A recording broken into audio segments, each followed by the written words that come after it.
네, 성도님들 안녕하세요. 반갑습니다. 이렇게 또 화면에서 아마 여러분들 저를 보실 텐데요. 저를 보시면서 반가우실지 모르겠습니다만 또 우리 성도님들 한 분 한 분 생각하면서 저는 참 마음에서 참 기쁨이 있고 또 반가움이 있습니다. 우리가 함께 뵙지 못하는 날들이 좀 계속되고 있습니다만 또 그리고 이와 같은 환난 가운데에서 저희가 주님의 은혜를 계속 구하고 주의 그늘 아래로 이렇게 피하고 또 우리를 보호하시는 특별한 손길들을 경험하면서 또 이렇게 지나가고 있습니다. 또 그런 중에 참 때마다 필요한 은혜들을 우리 성도님들 아마 주님으로부터 얻고 계시려고 생각이 들고, 또 비록 몸은 좀 가까이 함께하지 못하고 있지만 도리어 또 이런 기회에 또 마음으로 더 가까이 하시고 또 서로 무난하시고 또 서로 이렇게 염려해 주시고 또 그러면서 또 사랑을 많이 누리시고 그러시는 것으로 제가 알고 있습니다. 그래서 이 같은 주님의 은혜를 또 기억하면서 감사를 드리게 되고요. 벌써 꽤 오랫동안 이런 일들을 지나면서 저희들이 이런저런 뭐 이야기들도 듣고 또 이런저런 교훈들을 주님으로부터 받고 있습니다. 그러나 여전히 저희가 뭐 다 이 모든 일들에 대한 하나님의 뜻을 다 알지 못하는 것이 사실입니다. 이것이다라고 딱 말할 수 있으면 참 좋은데 또 그렇지 못하는 것이 저희들의 한계일 수밖에 없습니다. 그렇지만 또 우리 각자에게 또 우리의 상황에 맞게 우리의 상태에 맞게 또 성령님께서 하나님 말씀을 통해서 우리에게 교훈하시는 부분들을 또 우리가 받으시고 또 필요한 대로 서로 나누시면서 또 우리 이 시기를 향한 또 하나님의 뜻과 또 우리를 향한 하나님의 교훈들을 잘 받으셔서 도리어 이 시기가 또 하나님의 은혜를 다른 방식으로 경험하는 그런 날들이 되기를 바랍니다. 실제로 신명기 29장 29절이죠. 신명기 29장 29절 외우기가 쉽습니다. 신명기 29장 29절에는 감추어진 일은 영원히 하나님께 속했다. 옛날 개역 한글 성경에서는 그 오묘한 일이라고 되어 있습니다. 오묘한 일. 그러니까 하나님께만 속해 있는 그런 감추어진 일, 또 비밀스러운 일, 오묘한 일들이 있는 것이죠. 우리가 아무리 알려 해도 우리의 어떤 이해의 한계에 부딪히고 알 수 없는 그런 어떤 하나님께 속한 일들이 있습니다. 그러나 또 반면에 신명기 29장 29절에서 이 감추어진 일은 영원히 하나님께 속해 있지만 나타난 일은 영구히 우리와 우리 자손에게 속했다, 이런 말이 있습니다. 그러니까 나타난 일이 있는 것이죠. 감추어진 일은 우리가 다 알 수가 없습니다. 그건 하나님의 주권일 것이고 하나님의 지혜일 것이고 하나님의 섭리일 것입니다. 우리가 다 알 수 없는 지극히 선하시고 완전히 지혜로우신 하나님께서 하나님의 영광, 이 빼앗기지 않은 하나님의 영광을 위해서 절대 실패하지 않는 하나님의 일을 성취하시는 그런 감추어진 일이 이 모든 일들 가운데 있을 것이죠. 그러나 우리가 알 수 있는 것은 바로 이 나타난 일들, 우리가 지금 경험하고 있는 이런 시국들, 또 사태들, 또 이런 일들, 또 사실 우리 뭐 주변에서 일어나는 이런 자연의 어떤 변화도 우리에게 나타난 일들이고요. 또 우리 가정에서 우리가 겪게 되는 일들, 또 우리 뭐 직장에서라든지 우리가 만나는 사람들 가운데서 일어나는 일들, 이런 것들은 나타난 일들이 되는 것입니다. 나타난 일들은 우리와 우리 자손에게 속했습니다. 그런데 그 29장 29절 끝부분에 이런 말씀이 있어요. 왜 이렇게 하셨는가? 이는 우리에게 이 율법의 모든 말씀을 행하게 하십니다. 그러니까 이 감추어진 일, 하나님께 속한 일은 우리가 하나님의 주권을 인정해드리면서 그분께 내어드리고 또 그분께 우리 자신을 의지하면 되는 것이지만, 이 나타난 일, 우리 어떤 삶의 영역에서 또 우리가 만나는 사람들과 우리가 접하는 환경 가운데서 일어나는 이 모든 일들은 우리에게 계시되어 있는, 우리에게 주신 하나님의 율법, 하나님의 말씀과 관련되어서 우리가 받고, 그리고 그것을 따라서 말씀을 이렇게 행하는, 순종하는 그런 요구가 우리에게 주어져 있다고 말씀을 드릴 수가 있겠죠. 그래서 우리가 이런 나타난 일들을 보면서 또 지나면서 또 우리가 어떻게 하나님의 이 교훈, 하나님의 이 말씀, 이 하나님 율법의 모든 말씀을 이렇게 순종할 것인가 이렇게 생각하는 것이 합당한 자세라고 여겨집니다. 그런 면에서 요즘 우리에게 나타난 일 한 가지 제가 확실하게 말씀드릴 수 있습니다. 물론 코로나나 또 무슨 뭐 얼마 남지 않은 뭐 총선이나 이런 어떤 좀 거대한 이야기 말고요. 조금 다른 측면에서 우리 모두에게 나타난 일 한 가지 제가 한번 오늘 말씀드리려고 합니다. 이거는 뭐 감추어진 일은 아닙니다. 감춰진 일에 대해서도 하나님의 지혜를 우리가 구하고 하나님 뜻대로 순종하기를 원하는 마음이 있음과 동시에 우리에게 나타난 일이 작은 한 가지 하나 말씀드리고 싶어요. 무엇인가 하면은 우리에게 나타난 일, 봄입니다. 봄. 그렇지 않습니까? 어쨌든 봄입니다. 꽃이 피었습니다. 싹이 돋아나고 있고 날이 따뜻합니다. 햇살이 뭐 따사하죠. 무슨 이런 시국에 웬 봄 타령이냐, 춘래 불사춘이라는 말이 있듯이 지금 봄이라고 하지만 이게 지금 봄이냐, 봄이 와도 봄 같지가 않다 이렇게 얘기하시면서 또 이렇게 좀 어떻게 생각하실지 모르겠습니다만, 그러나 어떻든 봄인 것이죠. 봄은 확실히 왔고 또 우리에게 나타나 있다고 말씀을 드릴 수 있습니다. 그래서 어떤 분이 좀 이런 절망의 시대잖아요. 우리가 지금 지나고 있는 이런 시대인데, 이런 좀 재앙의 날, 또 환란의 때, 이런 절망적인 시간들을 보내는 마당에 그런 뭐 낭만적인 얘기가 웬 말이냐 이럴 수 있겠습니다만, 오히려 사실 이런 때에 또 어떤 단순한 그냥 근거 없는 낙관론을 말씀드리는 것이 아니라, 어쨌든 우리에게 여전히 하나님의 성실하심을 따라서 우리에게 주시는 이 하나님의 은혜의 증거를 사실 말씀드리고 싶은 것입니다. 아무리 춘래 불사춘이라고 하지만, 그렇지만 어쨌든 봄은 왔습니다. 그리고 뭐 잘 아시는 대로 아마 뭐 학교 다니시면서 이렇게 이래저래 배우셨을 텐데요. 봄에 대한 시들이 참 많이 있지 않습니까? 그 중에서 유명한 뭐 시들, 박목월 시인의 시들 있습니다. 뭐 산도화라든가 또 청노루라든가 또는 뭐 나그네 이런 시들 아시죠? 그 강나루 건너 밀밭길을. 뭐 산도화 같은 경우는 무슨 어떻게 됐었죠? 산은 구강산 보랏빛 석산 뭐 이렇게 시작되던가요? 박목월 시인이 사실은 그런 좀 이렇게 자연 친화적이고 서정적이고 낭만적인 시를 많이 썼죠. 근데 박목월 시인에 대한 비판이 사실 그렇습니다. 이 혹독한 1940년대 말이죠. 사실은요. 물론 시집은 해방 이후에 발간이 됐지만, 그런 혹독한 시기에 또 해방이 되었다 할지라도 좌우 이념이 아주 극심했던 그런 시기에 그런 낭만적인 시가 웬 말이냐, 또 그런 이상적인 공간이 어디 있단 말이냐, 너무 비현실적이다 이렇게 또 어떤 분들은 비판합니다.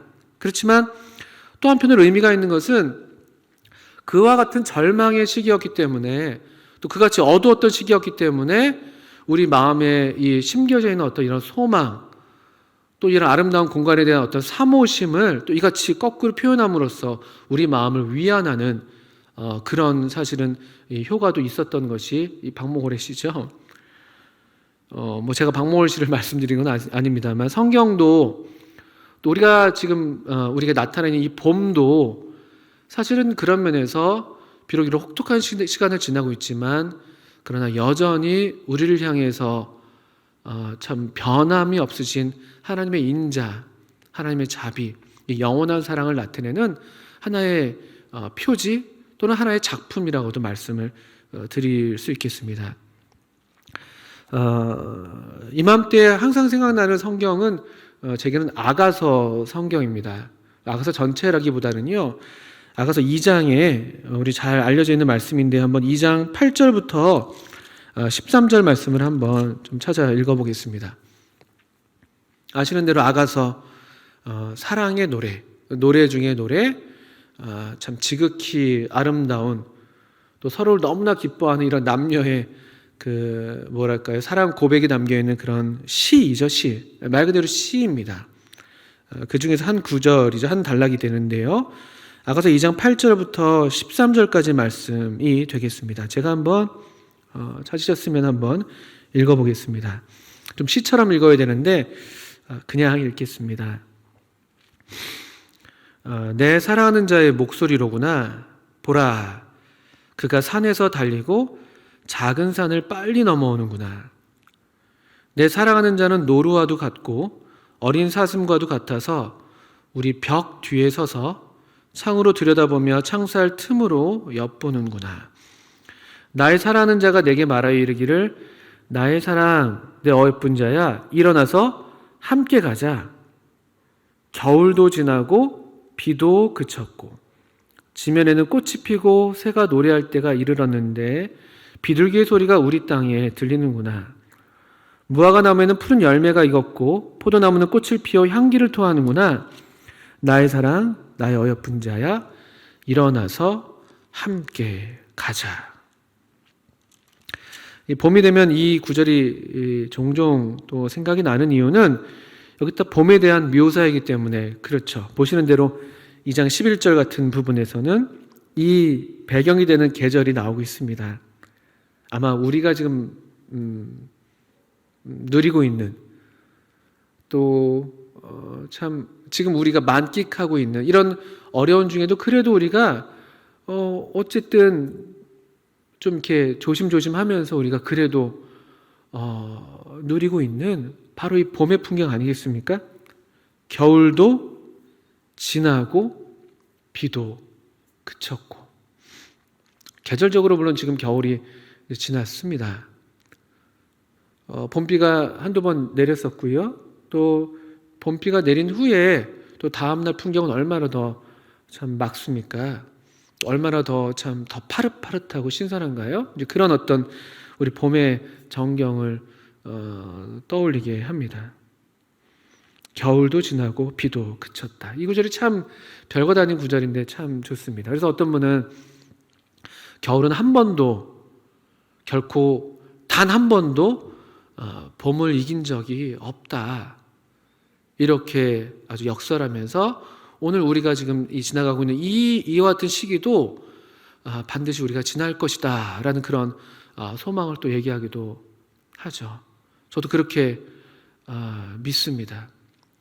하나님께서 우리에게 주시는 교훈을 우리가 잘 받고 또 하나님의 이 환난 중에도 우리에게 베푸신 하나님의 은혜를 누리면서 이 겨울이 지날 것이라고 믿습니다. 이 엄혹한 이런 시기, 아주 혼란한 이런 시기, 이 시기가 속히 지나기를 저희가 바라고 있고 또 믿고 있습니다. 겨울도 지나고 비도 그쳤고 참 좋은 별것 아닌 말씀인데도 참 좋은 말씀입니다. 또 제가 그 앞에 창세기를 요즘에 좀 학생들과 같이 읽다 보니까 창세기에도 참 별것 아닌 말씀들이 제 마음에 좀 위로가 되는 말씀들이 있더라고요. 그 홍수, 우리 지금 노아 홍수 이야기를 제가 조금 전에 막 지났었는데요. 얼마 전에요. 노아 홍수를 지난 다음에 창세기 이를테면 뭐 10장이었던가요? 제가 한번 찾아보겠습니다. 창세기 10장이군요. 10장 1절에 노아의 아들 셈과 함과 야벳의 족보는 이러하니라. 홍수 후에 그들이 아들들을 낳았으니. 아주 평범한 별것 아닌 특별히 중요하지 않은 그런 구절이고요. 그냥 이야기를 이어주는 서술부에 지나지 않습니다. 그런데 이 말씀이 저한테 너무 새롭더라고요. 우리가 아마 어쩌면 이런 시기를 지나면서 우리가 전에는 평범하게 누렸던 그런 일상들이 평범한 것이 아닌 이와 같은 시기를 만나면서 우리가 누렸던 그 일상이 얼마나 소중한가 우리 다시 한번 발견하고 있지 않습니까? 여기도 그런 것 같아요. 홍수 후에 그들이 아들들을 낳았다. 다시 아들들을 낳기 시작했습니다. 이 홍수가 거의 1년 동안 이 지구를 덮고 있었던 물이 빠져나가고 이 기나긴 홍수가 마침내 지나고 홍수 후에 그들이 아들들을 낳았다는 이 말씀이 저한테 얼마나 참 이렇게 반갑고 참 마음이 참 좋더라고요. 그래, 이 겨울도 또 이 홍수도 주님 지나가게 해주십시오. 우리를 주님의 은혜의 방주 안에 우리를 보호해 주세요. 주님, 우리가 주님의 그늘 아래로 피합니다. 이 재앙이 지나가기까지 우리를 숨겨주세요. 이와 같은 기도와 더불어서 주님, 이것이 지나면 우리가 다시 맞이하게 될 우리의 평범한 일상들, 우리가 함께 모이는 이와 같은 모임이 또 서로 반갑게 맞이하는 그 얼굴들이 얼마나 더욱 귀하게 여겨질까 또 생각하게 되고 소망하게 되는 것이죠. 일상은, 또 일상의 축복은 반드시 계속 되어야 하고 또 그와 같은 축복을 우리에게 다시금 허락해 주시기를 구하는 마음이 있습니다. 아가서 2장 11절에 겨울도 지나고 비도 그쳤고 지면에는 꽃이 피고 새가 노래할 때가 이르렀는데 비둘기의 소리가 우리 땅에 들리는구나. 여러분, 이런 지금 이런 봄의 호사를 그래도 누리시기를 바랍니다. 쉬운 시기는 아닙니다만, 저도 가시는데 제가 살고 있는 데가 시골이다 보니까 그 점심을 먹고 학교 근처에 이제 동산을 좀 올라요. 조금 크게 돌면 한 5,000보 정도 걷는 코스가 있고요. 좀 짧게 돌면 한 2,500보, 3,000보 걷는 그런 코스가 있습니다. 산책하기 참 좋은 계절인데 또 저희는 시골이니까 사람이 없어요. 그냥 정말 생태 공원입니다. 그래서 혼자서 밥을 먹고 이제 배부른 배를 이렇게 두들기면서 좀 걷다 보면요, 정말 이 말씀 그대로예요. 저는 참 제가 너무 아쉬운 부분인데, 제가 아시는 대로 이제 서울 깍쟁이잖아요. 그래서 이제 도시에서 나고 자라서 풀들의 이름을 잘 모르고 꽃들도 잘 몰라요. 나무도 모르고 새도 모르고. 그런데 얼마나 그 지천에 이 정말 지면에 꽃이 펴 있는지, 얼마나 각종 새들이 노래하는지 모르겠어요. 제가 그 이름들을 알면 너무 좋겠어요. 새들이 정말 많아요. 그리고 꿩도 많습니다. 꿩은 제가 아니까. 꿩은 보니까 주로 바닥에 이렇게 많이 이렇게 있더라고요. 그러다 놀라서 파닥파닥 이렇게 날아오르는데, 뭐 제가 아는 게 고작 뭐 산 비둘기나 꿩 정도죠. 근데 정말 알지 못하는 새들이 노래하더라고요. 그리고 고라니도 자주 봅니다. 요즘에 고라니. 벌써 제가 한 3번 정도 마주쳤습니다. 3번. 고라니도 놀라고 저도 놀라고 서로. 근데 그런 계절이에요. 이게 참 봄이죠. 근데 봄에 이와 같은 계절, 우리에게 나타난 이런 계절 가운데 저는 개인적으로 이 말씀 그대로 우리 주님께서 특별히 조금 더 우리의 마음을 부드럽게 하시면서, 이런 와중이지만 또 이런 와중이니까 더더군다나 우리가 교훈을 받으면서 또 부드럽게 우리에게 권하시는 이런 초대의 음성을 참 듣기 좋은 계절인 것 같은데요. 2장 10절, 우리 11절부터 13절은 사실 이 봄에 이 풍성한 이런 부유한 어떤 그 생명력으로 넘치는 그런 계절을 묘사했다면요, 이 계절에 이 사랑하는 자가 자기가 사랑하는 이에게 무엇을 요구하는가 보니까 10절과 13절에 14절이죠? 13절 끝부분이죠. 거기서 2번이나 반복됩니다. 나의 사랑하는 자가 내게 말하여 이르기를 나의 사랑, 내 어여쁜 자야, 일어나서 함께 가자.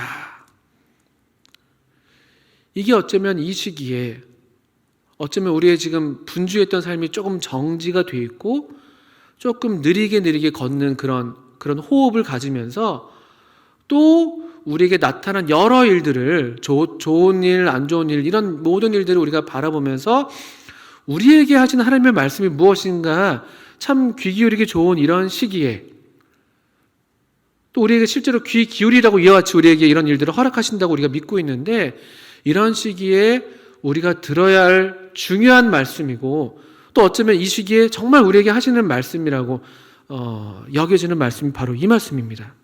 2장 10절에 얼마나 참 부드럽고도 얼마나 참 또 너그러운 그런 이런 참 초대의 말씀이 우리에게 들려지고 있는지 다시 읽어보겠습니다. 나의 사랑하는 자가 내게 말하여 이르기를 나의 사랑, 내 어여쁜 자야, 일어나서 함께 가자. 얼마나 좋은, 얼마나 아름다운 말인지 모르겠어요. 우리의 사랑하시는, 우리가 참 사랑하는 우리의 주님, 우리의 신랑 되신 우리 주님께서 이러한 때에 어쩌면 우리가 그동안에 이 주님과 함께하지 않았지도 몰라요. 어쩌면 우리가 깊은 잠에 빠져가지고 이 주님과 무관하게 이 자다가 깰 때가 되었는데도 깨지 못하고 그냥 우리가 이 세상의 유혹과 재리와 또 염려에 마음이 둔해지고 취하여가지고 어쩌면 그렇게 졸고 있었을지도 모르겠어요. 겨울이라고. 이 세상이 다 그렇지 겨울 같은 세상인 것이죠. 요즘 세대 예수님 믿는 게 쉬운 건 아니잖아.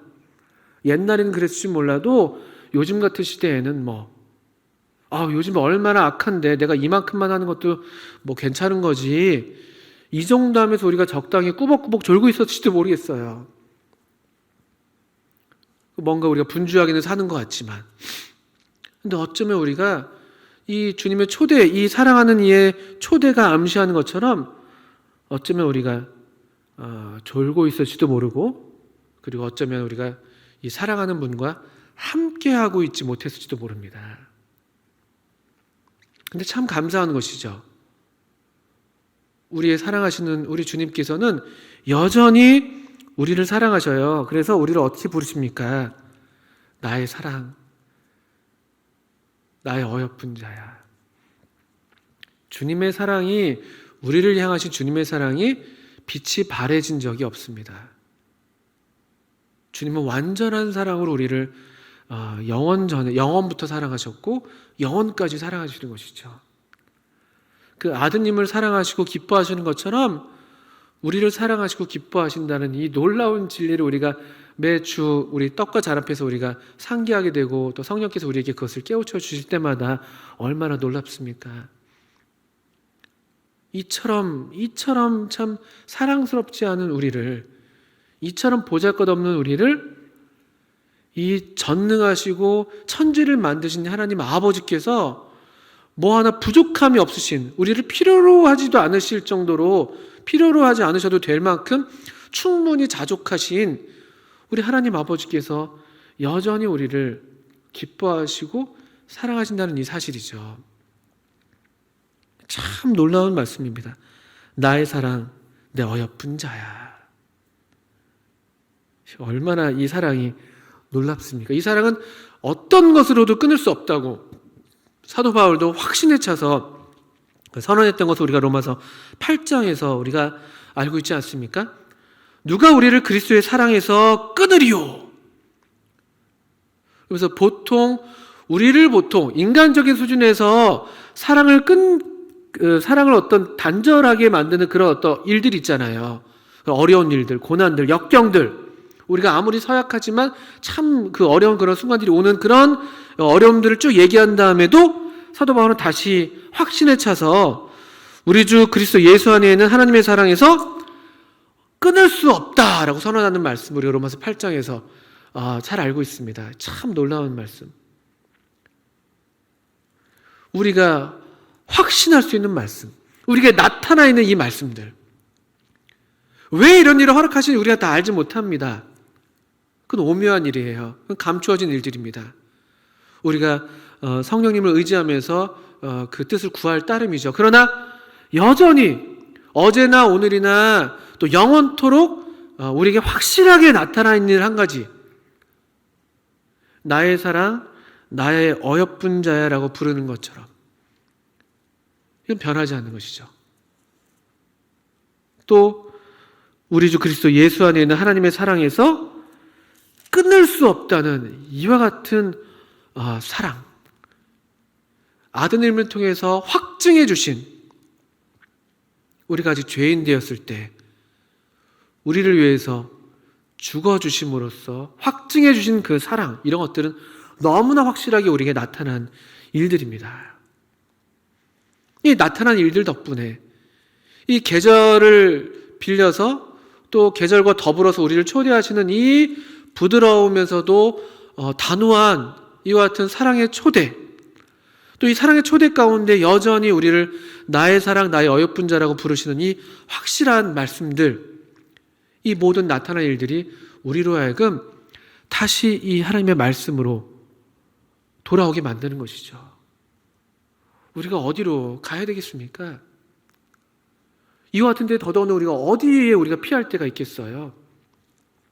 얼른 이 음성이 우리 귀에 들렸다면은 이 초대에 감사함으로 응답하면서 네 주님, 우리를 사랑해 주셔서 저를 사랑해 주셔서 감사합니다.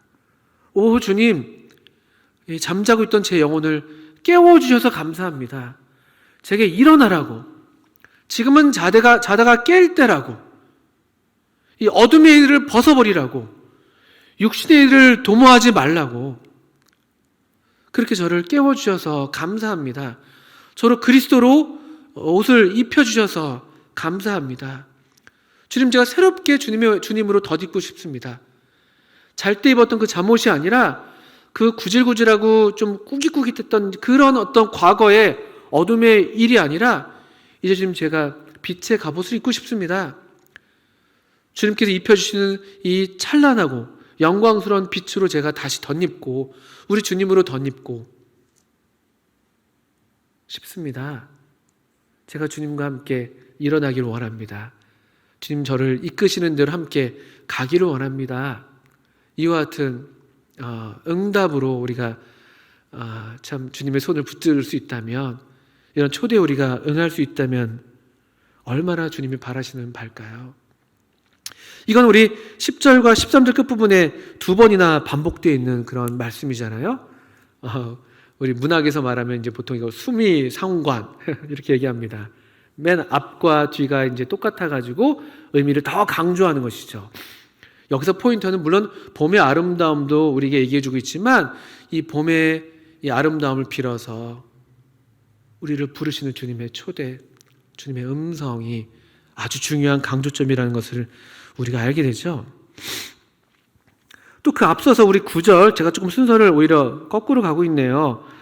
이 사랑하는 자에 대해서 묘사를 하는데요, 이 9절 말씀이 참 또 좋습니다.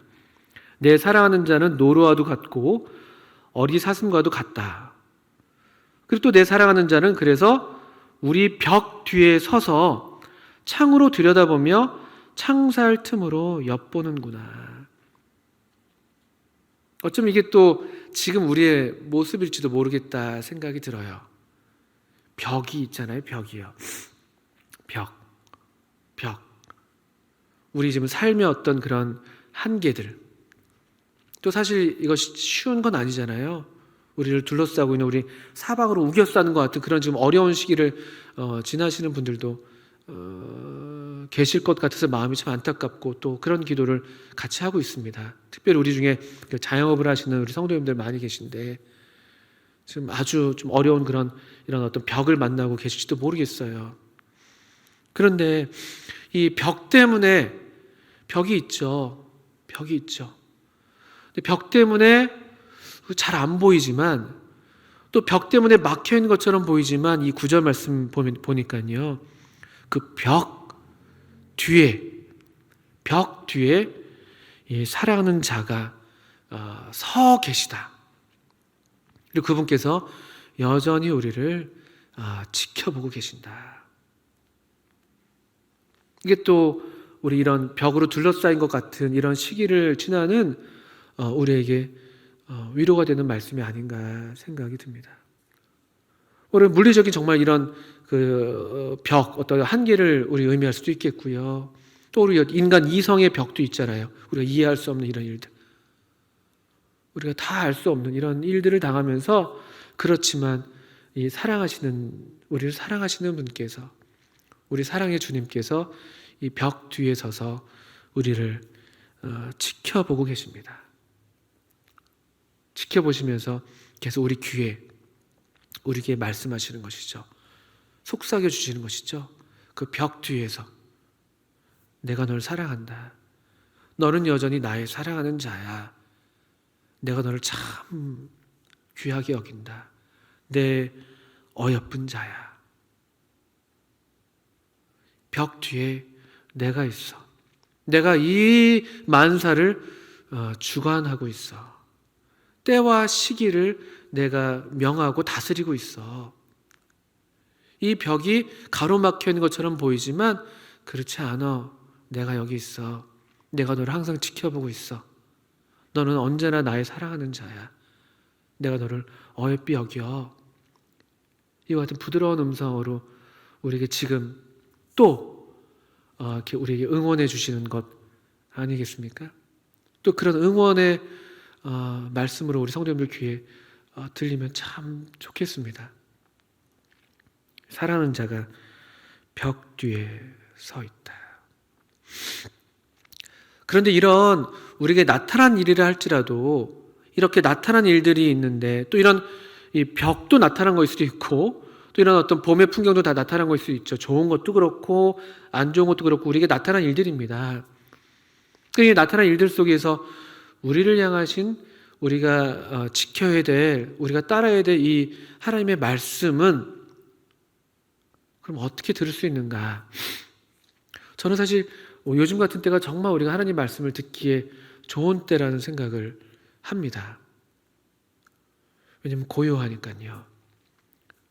우리가 전에 너무 바빴잖아요. 사실은.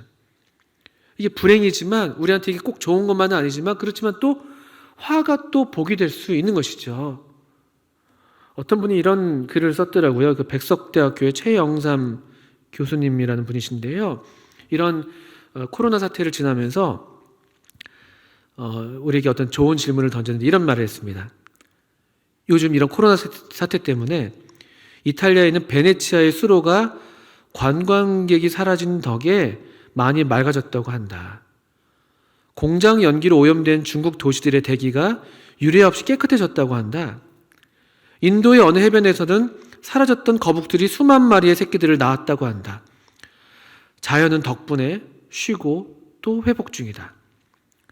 또 우리 학생들이 지금 학교를 못 가고 있잖아요. 또 이렇게 얘기했습니다. 학생들은 공부한다는 것이 단지 책을 읽고 과제를 하는 것이 아니라 친구들을 만나 대화하고 선생님을 만나서 묻고 대답하고 교제함으로써 배워나가는 것임을 깨닫는다. 그것은 얼마나 소중하고 그리운 만남인가. 성도의 목소리를 전화 너머에서 들으며 눈물을 흘리는 목회자들도 많을 것이다. 이렇게 우리가 애틋하게 믿음의 형제요 자매가 된 한 식구 된 사람들인지 살아있는 코이노니아 곧 교회임을 절실히 깨닫게 되기도 한다. 교회란 무엇인가? 다시 묻고 다시 대답하고 다시 세워가야 한다. 그렇게 할 더없이 적절한 기회다 라는 말도 했습니다. 참 시의적절한 또 말씀이다 생각이 들어서 이렇게 인용을 드렸어요. 요즘 우리가 이런 질문들 물을 수 있는 때죠. 하나님이 이때에 우리에게 하시는 말씀 무엇입니까? 하나님 제게 제가 들어야 될 말씀이 무엇인가요? 멈추어 서서 서야지만이 들리는 하나님의 말씀이 있습니다. 사무엘이 그 사울을 불렀을 때요. 문맥과는 조금 상관없습니다만 그 사울을 만났을 때 사울의 사환더러 먼저 앞서가라고 합니다. 그게 아마 사무엘상 8장인가에 나왔던 말씀인 것 같은데 8장, 9장, 10장 그 어간일 겁니다. 그리고는 사울한테 그 사울의 사환은 먼저 앞에 가게 한 다음에 너는 잠깐 여기 멈춰서서 하나님께서 너에게 하시는 말씀을 들어라 이런 말씀이 있습니다. 참 흥미로운 말씀이죠. 사무엘상 그게 아마 9장에 있군요. 9장 27절이네요. 너는 이제 잠깐 서 있으라. 내가 하나님의 말씀을 너에게 들려주리라 하더라. 너는 잠깐 서 있어라. 내가 하나님의 말씀을 너에게 들려주리라. 우리에게 들려주신 하나님의 말씀 잠깐 우리로 멈춰 세우셨어요. 잠깐 멈춰 세우셨어요. 그리고 우리에게 이런 봄을 나타내 보이셨습니다. 이 재앙 가운데에서도 봄은 여전히 봄이에요. 그리고 겨울은 지나갔다라고 말하고 있고요. 또 우리가 지나는 이 시기들도 반드시 지날 것입니다. 홍수가 지나고 다시 아들들을 낳았던 것처럼 이런 시기를 우리가 지나면서 우리에게 들려주시는 말씀, 멈춰서서 우리가 듣기를 원하는 말씀, 나의 사랑, 나의 어여쁜 자야, 일어나서 함께 가자. 일어나서 함께 가자. 우리를 향해서 부드럽게 손 내미시는 이 주님의 손을 붙잡고 우리 다시 일어나고 싶지 않으십니까? 다시 이 사랑의 교제를 회복하고 오히려 이러한 때에 첫사랑을 회복하고 주님과의 친밀한 교제를 회복하고 또 우리가 성도들을 이렇게 애틋하게 그리워하면서 성도들을 향한 사랑을 다시 회복하는, 일어나자. 깨어나라. 그리고 함께 가자. 그 사랑의 삶으로 우리를 부르시는 이 영광스러운 이 초대에 우리가 왜 주저하겠습니까? 주님께 응답하기 좋은 때입니다. 우리 계절의 응원을 힘입어서 주님의 음성을 더욱 우리 마음에 기쁘게 받으시면서 또 우리도 기쁘게 주님께 응답하고 주님의 손을 잡고 새롭게 일어나는 그런 우리 모두가 되기를. 그래서 우리가 다시 만났을 때에는 우리 얼굴이 이 주님의 사랑으로 더욱 환하게 빛나는 그런 놀라운 영광스러운 얼굴의 우리 성도님들을 뵙기를 희망합니다. 네, 복된 날들 보내시길 바라겠습니다. 감사합니다.